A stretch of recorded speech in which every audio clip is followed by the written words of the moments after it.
In the context of working on multiple concurrent projects, what does it mean to plan by milestone, and why should someone do it? Let's say you've got lots of projects. Let's say you've got 5 or 6 project schedules. When you've got all the detail in them, that's great, but it's hard to keep all the details straight when you've got lots of things happening at the same time. So milestone planning helps you see the bigger picture.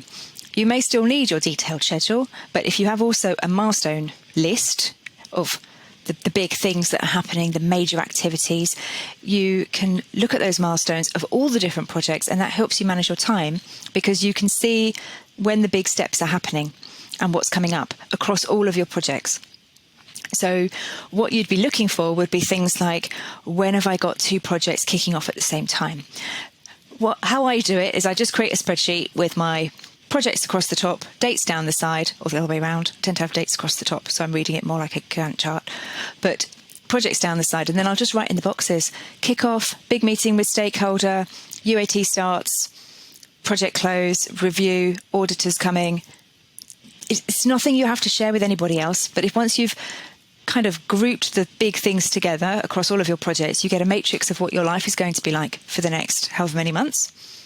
And you can plan better. And if you've got 2 projects kicking off at the same time, there might be a chance where you could say to somebody, actually, can we delay that kickoff by 2 weeks? Can I bring something else forward so that I'm not doing 2 kickoffs in the same week?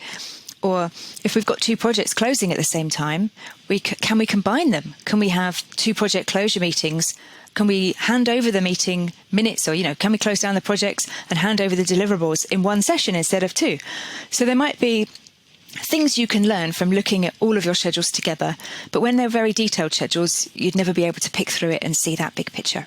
And that's the thing, you're trying to avoid the surprise and smoothing out the future where you can, just by being aware of it.